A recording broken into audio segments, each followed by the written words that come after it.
بسم اللہ الرحمن الرحیم۔ السلام علیکم ورحمۃ اللہ وبرکاتہ۔ میرا حبشی مالک روز اپنی خوبصورت بیوی کے ساتھ گھومنے پھرنے نکل جاتا تھا، مگر مجھے مالک کی بیوی لالچی لگتی تھی جو اپنی خوبصورتی سے اس کو لوٹ رہی تھی۔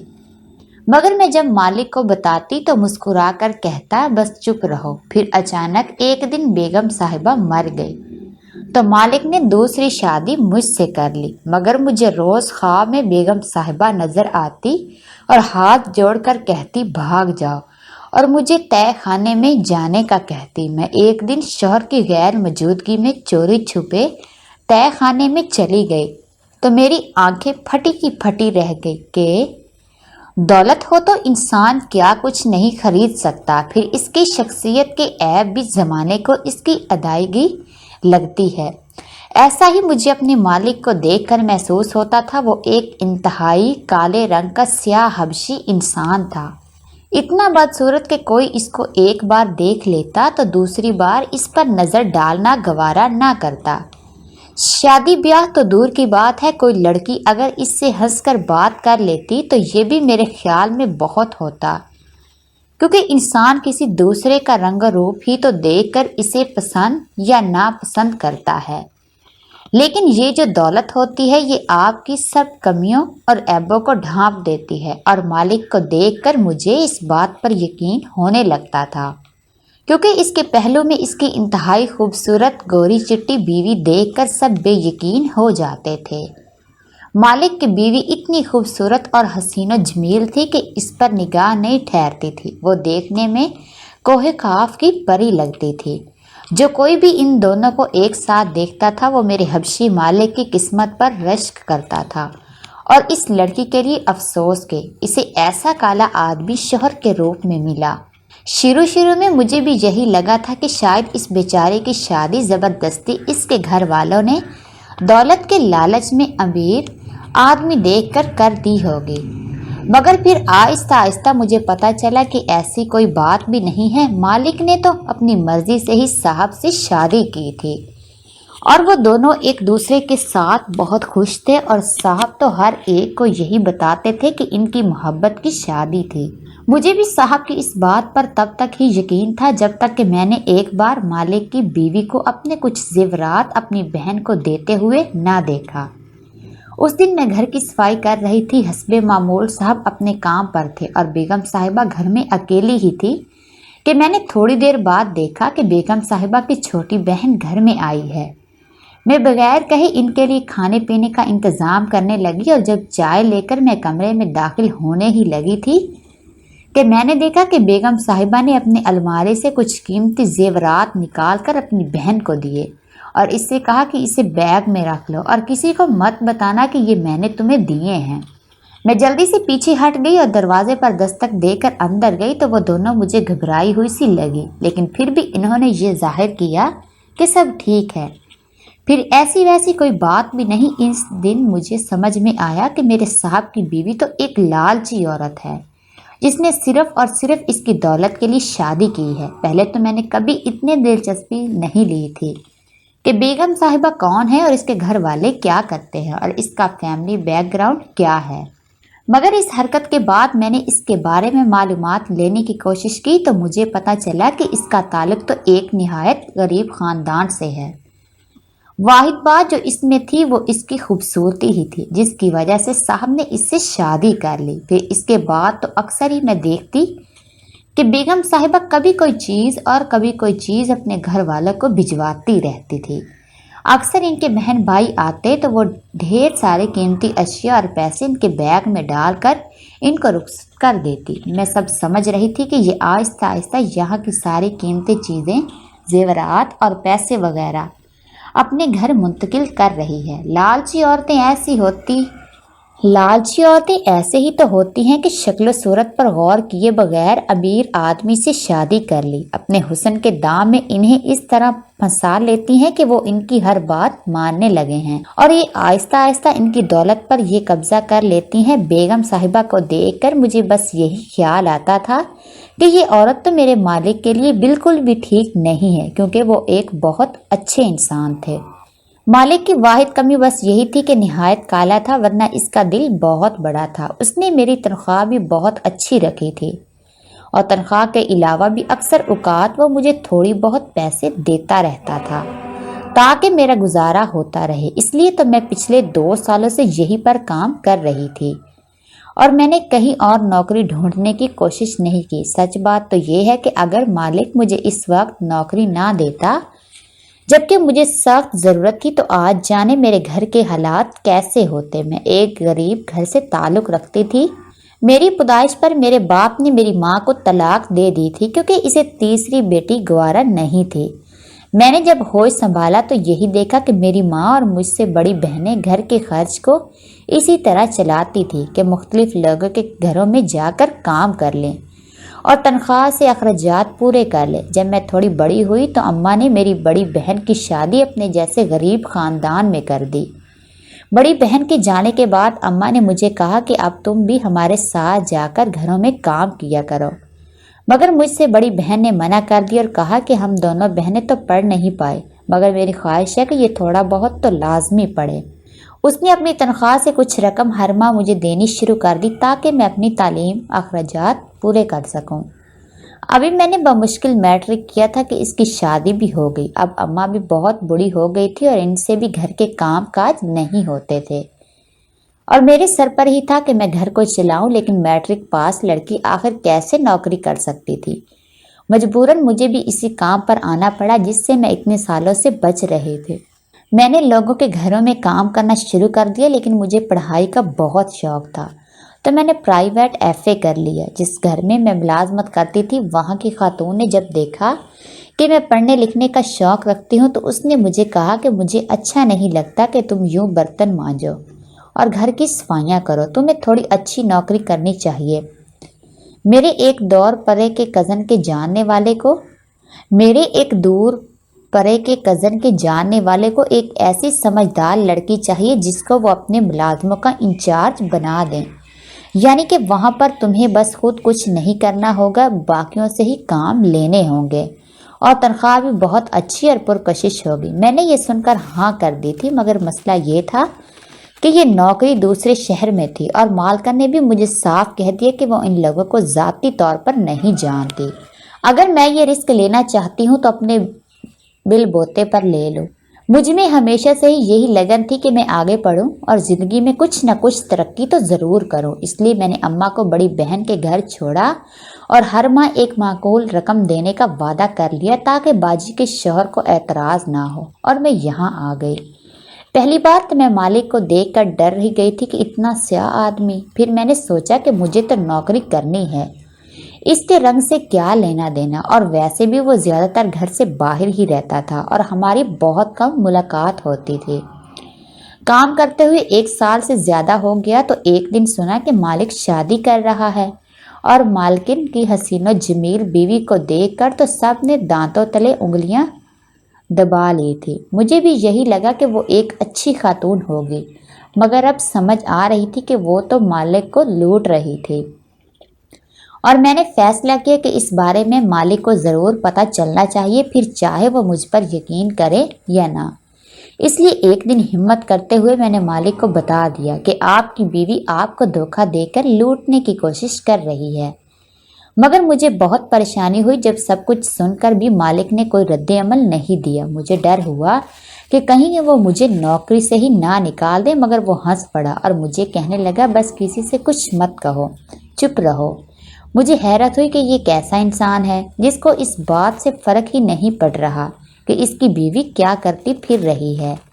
मैंने बाद में भी कई बार बताने की कोशिश की, मगर हर बार वो हंस देता और मुझे चुप रहने का कहता। शायद उसे सब कुछ मालूम था और वो जानबूझकर अनजान बन रहा था, क्योंकि मैंने देखा था कि वो अपनी बीवी से बहुत मोहब्बत भी तो करता था। फिर मैंने सोचा कि मुझे इनके मामलात में मुदाखलत नहीं करनी चाहिए। मैंने इन दोनों पर ध्यान देना छोड़ दिया कि वो क्या करते हैं क्या नहीं, और दोनों रोज़ाना घूमने फिरने निकल जाते थे। अक्सर रात के वापस आते थे और कभी कभी मुझे ये देखकर हैरानी होती थी कि मालिक और बेगम साहिबा हर रात को घूमने फिरने के बाद घर आते तो मालिक तो सो जाते, मगर बेगम साहिबा को कई बार मैंने नीचे तय खाने में जाते देखा था। मुझे हैरानी होती थी कि ये रात को नीचे तय खाने में ही क्यों जाती है, ऐसा क्या है, लेकिन वहां पर जाना मुलाजमों के लिए सख्ती से मना था। मुझे इसकी हरकतों पर तो पहले से ही शक था और अब मजीद हो गया था, लेकिन मैं चूंकि एक मुलाजमा की हैसियत से ज्यादा कुछ नहीं थी, इसलिए मैं चुप ही रहती और बस देखती रहती कि इसकी क्या सरगर्मियां हैं। फिर सब कुछ मामूल के मुताबिक ही चल रहा था कि एक दिन अजीब खबर मिली। मैं छुट्टियों पर घर आई हुई थी और जब वापस गई तो सुनने को मिला कि बेगम साहिबा की वफात हो गई। मुलाजमों के मुंह से ये खबर सुनकर तो कई लम्हे मुझे यकीन ही नहीं आया कि ऐसे कैसे। ना तो वो बीमार थी और ना ही इन्हें कोई और मसला था। फिर अचानक वो कैसे मर सकती हैं। तो मुझे पता चला कि इनका एक कार हादसे में इंतकाल हो गया था।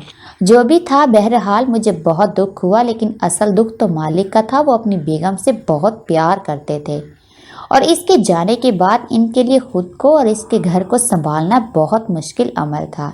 इस मामले में मैंने घर को और मालिक को बहुत अच्छे तरीके से संभाला, घर के तमाम कामों को हुस्न तरीके से निभाया और मालिक की भी अक्सर दिलजोई करती रहती थी और इन्हें तसल्लियाँ देती रहती थी। मैं तो ये सब नेक दिली से और अपना फ़र्ज समझकर कर रही थी। मुझे क्या मालूम था कि मेरा ये सब करना मेरे अपने हक में ही बेहतर हो जाएगा।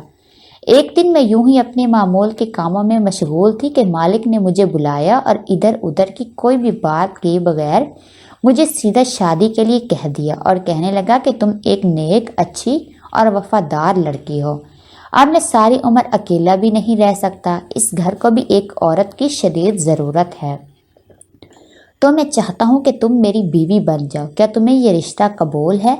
मैं तो मालिक के मुंह से ये सब सुनकर दंग रह गई थी। मैंने कभी ख्वाब में भी नहीं सोचा था कि वो मुझसे ऐसी बात करेंगे। फौरन से भी पहले मेरा दिल चाहा कि मैं हाँ कर दूं, क्योंकि वो इंतहाई अमीर शख्स था। लेकिन फिर मैंने अपने आप को डांटा कि अगर तुम भी अमीरी की वजह से इनसे शादी करोगी, फिर तुम में और साहब के पहले बीवी में क्या फ़र्क रह जाएगा। इसने भी तो दौलत की वजह से ही इनसे शादी की थी। मैंने साहब से सोचने के लिए कुछ वक्त मांगा और अपने घर वालों से मशवरा किया। वो लोग तो सुनकर बहुत खुश हुए थे और सब ने मुझे ही कहा कि मैं फ़ौरन से पहले इनसे शादी के लिए हाँ कह दूं। लेकिन अजीब बात यह थी कि इन्होंने साफ तौर पर मना कर दिया था कि ना कि मेरे घर वालों में से कोई शादी में शरीक होगा, ना इनके घर वालों में। सिर्फ हम दोनों होंगे और घर के मुलाजमीन ही गवाही के तौर पर दस्तखत करेंगे। मैं समझ सकती थी कि इस वक्त इसकी जहनी हालत क्या थी। वो अपनी बीवी के शौक में था और कोई धूम धड़का नहीं करना चाहता था, इसलिए मुझे भी कोई एतराज़ नहीं हुआ। हालांकि मेरे घर वालों को ये बात बहुत अजीब लगी थी, लेकिन मैंने इन्हें समझा दिया कि कोई बात नहीं, बाद में तो आना जाना लगा ही रहेगा। शादी के कुछ दिन तो अच्छे गुजर गए। वो हर लिहाज से एक अच्छा शौहर साबित हो रहा था।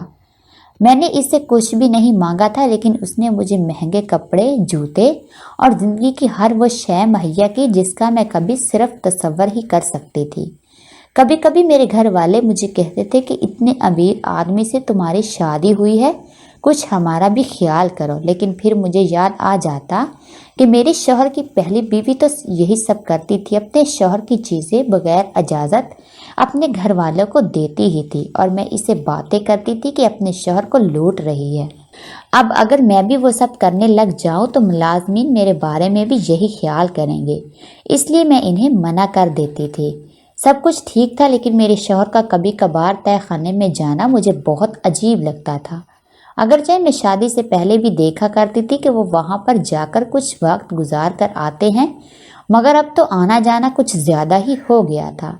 मैंने एक दो बार पूछने की कोशिश की तो मुझे टाल दिया और एक बार तो उसने निहायत सख्ती से कह दिया कि वहाँ पर मेरे अलावा और कोई भी नहीं जा सकता। मैंने फिर इसे इसके हाल पर ही छोड़ दिया कि हमने इसका कोई मसला हो, मैं क्यों दखल अंदाजी करूं। सब कुछ बिज़ाहिर ठीक था, लेकिन अब मुझे अंदर ही अंदर कुछ परेशानी हो रही थी, क्योंकि पिछले कई दिनों से मैं अपने शौहर की पहली बीवी को ख्वाब में देख रही थी। वो मुझे ख्वाब में बहुत परेशान नज़र आती थी और मुझे ऐसे इशारे करती थी जैसे मुझे कहना चाहती हो कि यहाँ से भाग जाओ। میں جب بھی اسے خواب میں دیکھتی تو اٹھ کر بہت ڈر جاتی تھی، میری ٹانگیں کانپنے لگتی تھی اور پسینہ آ جاتا۔ مجھے سمجھ میں نہیں آتی کہ یہ تو مر چکی ہے، یہ پھر میرے خواب میں کیوں آ رہی ہے۔ کبھی کبھی وہ مجھے کہتی کہ تہہ خانے میں جاؤ اور کبھی بھاگ جانے کا کہتی۔ کبھی میں دیکھتی کہ وہ میری حالت پر ہنس رہی ہے اور کبھی روتے ہوئے میرے آگے ہاتھ جوڑتی اور کہتی کہ چلی جاؤ یہاں سے۔ میں نے ان خوابوں کا ذکر اپنے شوہر سے نہیں کیا تھا کہ وہ تو یہی سمجھے گا کہ مجھے کوئی دماغی مسئلہ ہو گیا ہے، جبکہ اندر ہی اندر میں نے خوابوں کی وجہ سے بری طرح سے ڈپریشن میں مبتلا ہو رہی تھی۔ مجھے کسی طور بھی چین نہیں آ رہا تھا اور مجھے ہی لگ رہا تھا کہ شاید اس بیچارے کی روح بہت پریشانی میں ہوگی اور وہ کسی لیے پریشان ہو سکتی تھی۔ مجھے خیال آیا کہ وہ اپنے گھر والوں کی بہت مدد کرتی تھی اور اس کے جانے کے بعد ہو سکتا ہے ان لوگوں کو کوئی مالی پریشانی ہو تو وہ میرے خواب میں آ کر مجھے پیغام دینا چاہتی ہو کہ میں اس کے گھر والوں کی کچھ مدد کروں۔ تو ایک دن میں اپنے شوہر کو بغیر بتائے اس کی بیوی کے گھر والوں سے ملنے چلی گئی۔ پہلے تو اس کی ماں نے مجھ سے ملنے سے ہی صاف انکار کر دیا، مگر پھر میرے اصرار کرنے پر مان گئی۔ وہ اپنی بیٹی کو یاد کر کے بہت رو رہی تھی اور اس کی بہت تعریفیں کر رہی تھی، تو میرے منہ سے بے اختیار نکل گیا کہ میں جانتی ہوں کہ وہ اپنے گھر سے قیمتی سامان، زیورات اور پیسے وغیرہ آپ لوگوں کو دیا کرتی تھی، تو آپ لوگوں نے اپنے لیے کوئی گھر کیوں نہیں بنایا؟ اس غربت میں کیوں رو رہے ہیں؟ کیا آپ لوگوں نے وہ سب کچھ کھا پی کر اجاڑ لیا؟ تو وہ چونک کر مجھے دیکھنے لگی اور کہا کہ یہ تم کیسی باتیں کر رہی ہو کہ وہ ہمیں اپنے سسرال سے چیزیں دیا کرتی تھی۔ میری بیٹی ایسی نہیں تھی اور نہ ہی ہم ایسے لوگ ہیں۔ میں سوچ میں پڑ گئی کہ یا تو یہ جھوٹ بول رہی ہے اور مجھے بتانا نہیں چاہتی، یا پھر اسے کچھ معلوم ہی نہیں ہے کہ اس کی چھوٹی بہن اور بھائی اکثر ہمارے گھر پر آیا کرتے تھے، اپنی بہن سے ڈھیروں چیزوں لے کر ان کی واپسی ہوتی تھی۔ ابھی ہم دونوں باتیں کر ہی رہے تھے کہ اسی دوران دروازے سے ایک نوعمر لڑکی اور ایک لڑکا اندر داخل ہوئے۔ میں نے اس بڑی عورت سے پوچھا کہ یہ کون ہے، تو کہنے لگی یہ میری چھوٹی بیٹی اور بیٹا ہیں۔ میں تو اچھلی پڑی، ایسا کیسے ہو سکتا تھا؟ ان دونوں کو تو میں پہلی بار دیکھ رہی تھی۔ پھر وہ گھر پر جن لوگوں کو وہ اپنے بہن بھائی کہہ کر متعارف کرواتی تھی وہ کون تھے؟ یہ سب کیا ہو رہا تھا؟ مجھے تو بالکل سمجھ میں نہیں آئی اور میں چکر آتے دماغ کے ساتھ وہاں سے نکل آئی۔ اس عورت کے بقول اس کی بیٹی بہت اچھی تھی اور اس نے کبھی اپنے شوہر کو لوٹنے کی کوشش نہیں کی تھی۔ میں گھر آ کر ابھی سوچتی رہی کہ اگر وہ اتنی ہی اچھی تھی تو پھر وہ لوگ کون تھے جو گھر آتے تھے اور یہ ان کو اپنا بہن بھائی کہتی تھی؟ اور اس سوال کا جواب بھی مجھے بہت جلد مل گیا۔ جب ایک دن میں گھر میں اکیلی تھی تو میں نے اسی لڑکی اور دو لڑکوں کو دیکھا، وہ اندر آنے کی اجازت مانگ رہے تھے اور گارڈ انہیں آنے نہیں دے رہا تھا۔ میں نے انہیں اشارہ کیا کہ اندر آنے دو۔ میں جاننا چاہتی تھی کہ یہ لوگ کون ہیں اور کس مقصد کے تحت اب دوبارہ یہاں پر آئے ہیں۔ وہ لڑکی مجھے کہنے لگی کہ اب شاید ہمیں نہیں جانتی، مگر ہماری پہلی بھابھی ہمیں بہت اچھے سے جانتی تھی اور ہم سے بہت پیار بھی کرتی تھی۔ بھابھی کا لفظ سن کر میں چونک گئی۔ تبھی مجھے پتہ چلا کہ یہ میرے شوہر کے ستیلے بہن بھائی ہیں اور میرا شوہر اپنے ستیلے رشتوں سے ملنا پسند نہیں کرتا، اس لیے اس کی پہلی بیوی بھی ان لوگوں سے چھپ کر ملتی تھی اور ان کی چھپ کر ہی مدد کرتی تھی۔ مجھے شرمندگی کہ میں اس بیچارے کے بارے میں کتنا غلط سوچا کرتی تھی کہ وہ اپنے گھر والوں کی مدد کرنے کی خاطر اپنے شوہر کو لوٹ رہی ہے، جبکہ وہ تو اپنے غریب سسرالیوں کی مدد کرتی رہی تھی۔ وہ لوگ شاید مجھے مزید بھی کچھ بتانا چاہ رہے تھے، مگر میں نے انہیں اسی وقت جانے کا کہہ دیا کیونکہ میرے شوہر کے گھر آنے کا وقت ہو رہا تھا اور میں نہیں چاہتی تھی کہ اگر وہ لوگ نہیں ملتے تو میرا شوہر ان لوگوں کو دیکھ کر غصے میں آئے۔ رات دیر تک میں جاگتی رہی تھی، بہت نیند آ رہی تھی، لیکن میں سونا نہیں چاہتی تھی کیونکہ میں جانتی تھی کہ خواب میں پھر سے مجھے وہی نظر آئے گی اور میں ایسا نہیں چاہتی تھی کہ اچانک مجھے یاد آیا اس نے کہا تھا کہ تہہ خانے میں جاؤ، تو میں آج جا کر دیکھ ہی لیتی ہوں کہ وہاں پر ایسا کیا ہے اور مجھے بار بار خواب میں آ کر کیوں وہاں جانے پر مجبور کرتی ہے۔ میرا شوہر سو رہا تھا تو میں دھیرے قدموں کمرے سے باہر نکلی اور موبائل کی ٹارچ میں نیچے تہہ خانے میں آ گئی۔ چابی میں نے اپنے شوہر کی والیٹ سے نکال لی تھی کیونکہ میں جانتی تھی کہ تہہ خانے کی چابی وہ وہیں پر رکھتا ہے۔ لائٹ آن کرتے ہی اندر کا منظر دیکھ کر میرے ہوش اڑ گئے اور مجھے سمجھ نہیں آیا کہ میں کیا رد عمل دوں۔ वहाँ पर तो जदीद हथियारों के ढेर लगे हुए थे और ये सब कुछ गैर कानूनी था। ये तो मैं भी अच्छे से जानती थी, लेकिन ये सब हमारे तहखाने में क्या कर रहा था? क्या मेरा शौहर इस सारे काम में मुलविस था? ये सोचकर ही मुझे डर लगने लगा कि मैंने कितने खतरनाक आदमी से शादी कर ली है। अचानक एक तरफ दीवार पर मेरी नज़र पड़ी तो मैं कांप कर रह गई। वहाँ पर तो मेरे शौहर की पहली बीवी की तस्वीरें लगी हुई थी, इसके कार एक्सीडेंट की और आखिरी रसूमात की। मुझे तो बिल्कुल भी समझ नहीं आ रहा था कि मैं क्या करूं। ये सब देखकर मुझे अंदर से ऐसा महसूस हो रहा था कि शायद वो भी सब के बारे में जान गई थी, क्योंकि मैंने इसे भी तो कई बार तहखाने में जाते देखा था। और जब इसे पता चल गया होगा तो कहीं ऐसा तो नहीं कि मेरे शौहर ने इससे पीछा छुड़वा लिया हो, क्योंकि जिस तरह तस्वीरों पर क्रॉस के निशान लगे हुए थे वो जाहिर कर रहा था कि इससे किसी को कितनी नफरत थी। अगर इसे पता चल जाता कि मैं अभी इसके बारे में सारी सच्चाई जान गई हूँ तो शायद मेरे साथ भी यही सब होता। मैंने इसी वक्त पुलिस और FBI को कॉल की और थोड़ी ही देर में हमारे घर पर छापा पड़ गया। मेरे शौहर को तो समझ में ही नहीं आया कि इन्हें कॉल करके किसने बताया और ये सब क्या था। मैं भी अनजान बन गई कि मुझे इस बारे में कोई इल्म नहीं, क्योंकि मैं नहीं चाहती थी कि इसे ज़रा भी भंक मिले कि इसे पकड़वाने में मेरा हाथ था, वरना क्या मालूम कि कल को इसके साथी मुझे परेशान करते। इसकी गिरफ्तारी के बाद बहुत से राज खुल गए कि ये सारी दौलत जायदाद भी इसके सुतीले बहन भाइयों की थी और इसने ज़बरदस्ती